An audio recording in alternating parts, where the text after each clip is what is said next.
सनातन सुरक्षित है, हम सब सुरक्षित हैं। और अगर सनातन के ऊपर कोई खतरा आएगा तो बहनों और भाइयों, ये खतरा कोई बच नहीं पाएगा। ये जो बांटने वाले लोग हैं ना, ये सपा कांग्रेस के नाम पर जितने भी नमूने हैं, याद करना जब आपके ऊपर संकट आता है सबकी बोलती बंद हो जाती है, ये सबका मुंह बंद हो जाता है, कोई बोलेगा नहीं। और यही कारण था, पैसा आपका, लेकिन वो पैसा खर्च होता था कब्रिस्तान की बाउंड्री वाल के नाम पर। महादेवा के लिए पैसा नहीं मिलता था, अयोध्या के लिए पैसा नहीं मिलता था, महाराज सोहेलदेव के नाम पर, महाराज बिजली पासी के नाम पर, महाराज लाखन पासी के नाम पर, वीरांगना उदा देवी पासी के नाम पर, वीरांगना अवंतीबाई लोधी के नाम पर, वीरांगना झलकारी बाई कोरी के नाम पर, लोक माता अहिल्याबाई होलकर के नाम पर, या काशी विश्वनाथ धाम के नाम पर, या गोला गोकर्ण के नाम पर कोई पैसा नहीं प्राप्त होता था, कोई पैसा नहीं मिलता था। इसको वे सांप्रदायिक कहते थे। कब्रिस्तान की बाउंड्री वाल बनाना उनके लिए यह धर्मनिरपेक्षता का एक मानक बन गया था। लेकिन कावड़ यात्रा पे रोक लगा देना, जन्माष्टमी के आयोजन को प्रतिबंधित कर देना, रामनवमी के शोभा यात्रा को रोक देना, दुर्गा पूजा के पंडालों को प्रतिबंधित करना, इसको वे धर्मनिरपेक्षता का मानक मानते थे, उसका स्टैंडर्ड मानते थे कि धर्मनिरपेक्ष वही है जो ये काम करेगा। हमें ऐसे धर्मनिरपेक्षता को खाड़ फेंक करके सनातन की सुदृढ़ भूमि पर एक सुरक्षित भारत के निर्माण की दिशा में आगे बढ़ना पड़ेगा, एक सुरक्षित भारत के लिए कार्य करना पड़ेगा। और जो लोग धर्मनिरपेक्षता के नाम पर सनातन को अपमानित करते थे, ये वही लोग थे, ये वही लोग थे। एक और आपको अपमानित करते थे, आपके पर्व और त्योहार के पहले उपद्रव करते थे, अराजकता फैलाते थे, और दूसरी तरफ अपने गुर्गों से अवैध वसूली करवाते थे। यानी उन्होंने कोई निवेश तो किया नहीं, क्योंकि अराजकता थी, कर्फ्यू था, दंगा था। तो वे लोग क्या करते थे, गांव-गांव में, शहर-शहर में उन्होंने कट्टा और बम बनाना शुरू करा दिया। उस कट्टे और बम से फिर व्यापारी लूटा जाता था, बेटी की इज्जत के साथ खिलवाड़ होता था। और आज कट्टा और बम नहीं, अब तो लखनऊ में ब्रह्मोस मिसाइल बन रही है। ब्रह्मोस मिसाइल एक बार जब दागा जाता है ना, तो पाकिस्तान से लेकर के उसके आका तक सबकी नींद उड़ जाती है और सब बाप बाप कह करके चिल्लाते हुए दिखाई देते हैं। यह है आज के भारत की ताकत। आज ब्रह्मोस मिसाइल बन रही है,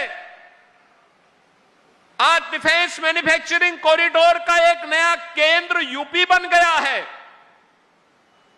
अब बेटी भी सुरक्षित है और व्यापारी भी सुरक्षित है, तो बड़े बड़े निवेश आ रहे हैं और यूपी के नौजवानों को यूपी के अंदर ही काम भी मिल रहा है, नौकरी मिल रही है। सरकार का पहले के सिद्धांत, स्पष्ट सिद्धांत है, पहले दिन ही हमने कह दिया था कि सरकार बिना भेदभाव के कार्य करेगी, किसी के साथ भेदभाव नहीं करेगी। गरीब के लिए, दलित के लिए, वंचित के लिए, किसान के लिए, महिलाओं के लिए, समाज के उस प्रत्येक तबके के लिए सरकार कार्य करेगी, बिना भेदभाव के कार्य करेगी। प्रधानमंत्री मोदी जी का सबका साथ सबके विकास के मंत्र को हम लोगों ने जमीनी धरातल पर उतारा है। लेकिन हम लोगों ने यह भी कहा कि कोई उपद्रव करेगा, बेटी और व्यापारी की इज्जत के साथ खिलवाड़ करेगा, तो दो ही जगह होगी, या जेल जगह होगी या जहन्नुम जगह होगी, इसके अलावा तीसरी कोई जगह नहीं होगी। बहनों और भाइयों, आज उसी का परिणाम है। आप अब यूपी के बाहर कहीं जाएंगे, आज से 9 वर्ष पहले जाते थे, लोग आपको शक की निगाह से देखते थे, संदेह करते थे, आपसे 10 कदम दूरी बनाते थे। यूपी के लोगों के सामने, यूपी के नौजवानों के सामने पहचान का संकट खड़ा किया था ये कांग्रेस और समाजवादी पार्टी के लोगों ने। आज मैं कह सकता हूं, यूपी का नौजवान, यूपी का कोई नागरिक यूपी के बाहर जाता है और सामने वाले को अगर आप अपनी पहचान दे देते हैं कि मैं उत्तर प्रदेश से हूं, मैं बाराबंकी से हूं, मैं अयोध्या से हूं, मैं लखनऊ से हूं, अगर आप कह देंगे, सामने वाले के चेहरे पर चमक दिखती है और जो पहले 10 कदम पीछे भागता था वह उसकी इच्छा होती कि 10 कदम आगे चल करके वो आपको गले से मिल ले। ये है सम्मान आज का। ये पहचान का संकट खड़ा करने वाले लोग कौन थे? यही समाजवादी पार्टी है जो बांट रही है, जाति जाति को लड़ा रही है। यही समाजवादी है। बेटी की सुरक्षा के लिए यही सपाई खतरे बने हुए थे और उस समय कहावत ही चल पड़ी थी कि देख सपाई बिटिया घबराई। बहनों और भाइयों, याद रखना, नए लोगों को बताइए इनकी गुंडागिर्दी के बारे में, इनके उपद्रव के बारे में, इनकी अराजकता के बारे में, इनके द्वारा विकास के कार्यों में लूट के बारे में। आप लखनऊ में जाते होंगे, ताज होटल के ठीक पीछे एक ऊंची खड़ी बिल्डिंग दिखाई देती है, उसको कहते हैं जेपीएनआईसी। ये जेपीएनआईसी ये देश के अंदर इमरजेंसी के खिलाफ आवाज को उठाने वाले, एक नया शंखनाद करने वाले लोकनायक जयप्रकाश जी के नाम पर बनी हुई है। समाजवादी पार्टी बना रही थी। उस बिल्डिंग की कीमत कितनी थी? 200 करोड़। खर्च हो गया 864 करोड़ और अभी भी अधूरी थी। अधूरी, पूरी नहीं हो पाई। ये लूट थी समाजवादी पार्टी की। पूर्वांचल एक्सप्रेसवे, पूर्वांचल एक्सप्रेसवे का निर्माण हमारी सरकार ने किया और एक्सप्रेसवे का शिलान्यास जब हमने किया, उससे पहले समाजवादी पार्टी भी उसका शिलान्यास कर चुकी थी, लेकिन काम प्रारंभ नहीं किया। टेंडर उन्होंने अवार्ड कर दिए थे, आमंत्रित कर दिए थे। हमने जब उस समय इनका एस्टिमेट देखा तो था 11,200 करोड़ का, 15,200 करोड़ का। 6 महीने तक काम नहीं हुआ। मैंने पूछा भाई कार्य क्यों नहीं हो रहा है? पता लगा कि साहब जमीन नहीं है। तो मैंने कहा भाई जमीन लो। निरस्त किया, मैंने नए सिरे से काम शुरू कराया। जब 2 वर्ष के बाद जमीन आई, हमने फिर से शिलान्यास प्रधानमंत्री जी को बुला के शिलान्यास करवाया। पता लगा कि इसका टेंडर भी 15,200 करोड़ का आया है। मुझे कुछ शक हुआ, मैंने फिर कैंसिल करवाया और फिर नए सिरे से हमने एक साथ टेक्निकल और फाइनेंशियल बिड मंगवाई। आप आश्चर्य करेंगे, उसी एक्सप्रेसवे को जिसको समाजवादी पार्टी 15,200 करोड़ में बना रही थी, हमने 11,800 करोड़ रुपए में उस पूर्वांचल एक्सप्रेसवे को बना दिया। ये समाजवादियों का डकैती है। गोमती रिवर फ्रंट, कुल एस्टिमेट आया था 168 करोड़ का, खर्च हो गया 1,700 करोड़ और तो भी अधूरा। अब मुझे बताओ, ये जो पैसा पे डकैती डाल रहे थे, पैसा क्या कोई सेफई घराने का पैसा है क्या? नहीं, ये पैसा आपका पैसा है। ये पैसा आपका पैसा है।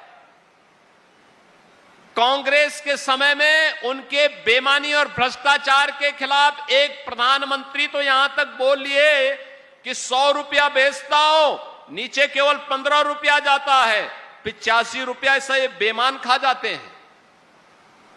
तो बेईमान कौन, किसका पैसा था वो? बहनों और भाइयों, चाहे वह समाजवादी पार्टी की डकैती हो या कांग्रेस की लूट, ये पैसा वही पैसा है जो आज किसी गरीब और किसी अनुसूचित जाति और पिछड़ी जाति के नौजवान को स्कॉलरशिप के रूप में मिल रहा है।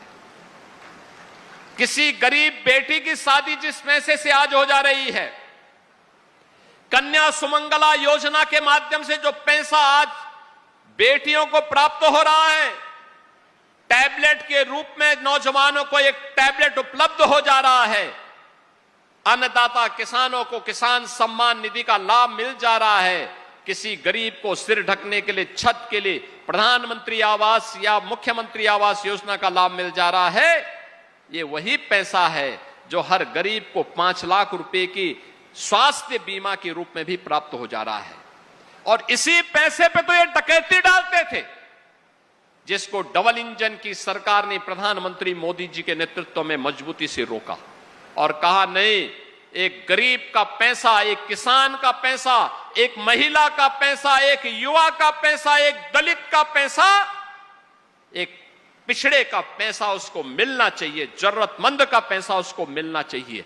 आज उसी पैसे को हम लोगों ने लूट से बचा करके आपके खाते में पहुंचाने का काम किया है। ये जो विकास हो रहा है, ये जो कॉरिडोर बन रहा है भगवान लोधेश्वर महादेव का, ये वही पैसा है जो पैसा पहले ये लोग कब्रिस्तान के नाम पर डाइवर्ट करते थे। हमने उसका मुंह केवल घुमा दिया। हमने कहा उधर नहीं, ये पैसा इधर आना चाहिए, ये पैसा इधर आना चाहिए। भगवान लोधेश्वर महादेव का कॉरिडोर बनेगा तो भगवान लोधेश्वर महादेव की कृपा से बाराबंकी विकास करेगा। युवाओं की नौकरी पे सेफाई सिंडिकेट का कब्जा था, नीलामी होती थी नौकरी। आज तो मुझे अच्छा लगता है जब मैं लखनऊ में नियुक्ति पत्र वितरित करता हूं तो बाराबंकी का नौजवान में भी पुलिस में भी भर्ती होता है। Uttar Pradesh public service commission में एसडीएम भी बनता है, डिप्टी एसपी भी बनता है। केडी सिंह बाबू की विरासत को आगे बढ़ाने के लिए स्पोर्ट्स कोटे से भी नौकरी मिलती है। हर एक स्तर पर आज बाराबंकी आगे बढ़ रहा है। प्रगतिशील किसानों की एक लंबी श्रृंखला भी बाराबंकी ने दी है और प्रधानमंत्री जी ने उसको एप्रिशिएट करते हुए कैसे पद्म पुरस्कार बाराबंकी के ही श्री राम शरण वर्मा जैसे प्रगतिशील किसानों को प्राप्त होता है। बहन और भाइयों, इसी की तो कमी थी, पहले इसी की कमी थी। ये लोग आज भले ही कुछ बोले, लेकिन इनका वास्तविक चरित्र सनातन विरोधी है। इनके कार्य डकैती डालने जैसे हैं। जनता के हक पर, विकास की परियोजनाओं पर ये लोग डकैती डालने का काम करते थे और इनके कारनामे ऐसे थे जो उत्तर प्रदेश वासियों के सामने पहचान का ही संकट खड़ा कर देते थे। आज यूपी आगे बढ़ रहा है। बॉटम 3 से टॉप 3 इकोनॉमी के रूप में यूपी आगे बढ़ा है। आज आप देखते होंगे प्राकृतिक आपदा आती है, बाढ़ आती है, सरयू मैया में पानी आता है, लेकिन बाढ़ बचाव के पुख्ता उपाय किए जा रहे हैं। अस्थायी समाधान की तरफ हम जा रहे हैं।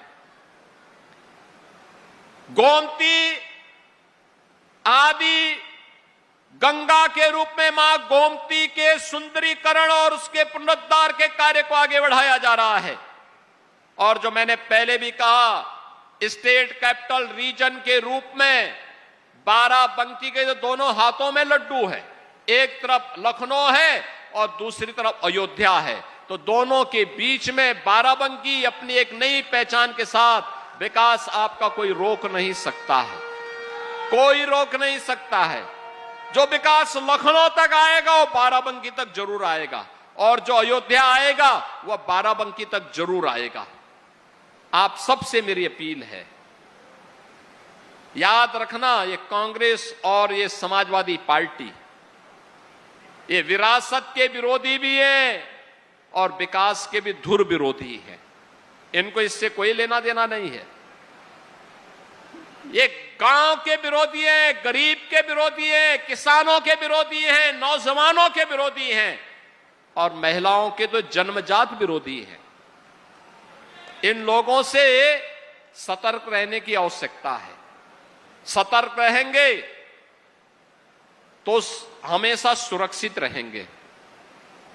और नहीं तो आप देखते होंगे ना कि जैसे ही इनसे कोई सटेगा तो खतरा उतना ही बढ़ेगा। उनसे सावधान और सतर्क रह करके बाराबंकी के विकास की इस प्रक्रिया को, जैसे आज 550 करोड़ रुपए की एक नई सौगात के रूप में हम लोग, एक केवल 2 ही विधानसभा की बात कर रहा हूं मैं भी, इसमें कॉरिडोर वाला काम हमारा पहले से चल रहा है लगभग 100 करोड़ का। आज मैंने जिलाधिकारी बाराबंकी से भी कहा है कि जो सड़क लोधेश्वर महादेव के सामने से जा रहा है, थोड़ा इसको 4 लेन का कर देने की आवश्यकता, 2 लेन से थोड़ा 4 लेन हो जाए। जो गेट है इस गेट को और भव्य बनाने की आवश्यकता है।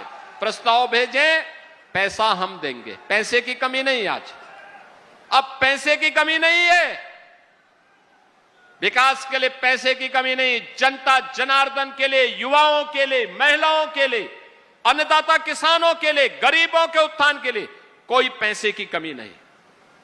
हर कार्य जनता को समर्पित है और उसी समर्पण भाव के साथ आज हम सब आए हैं आपके बीच में कहने के लिए।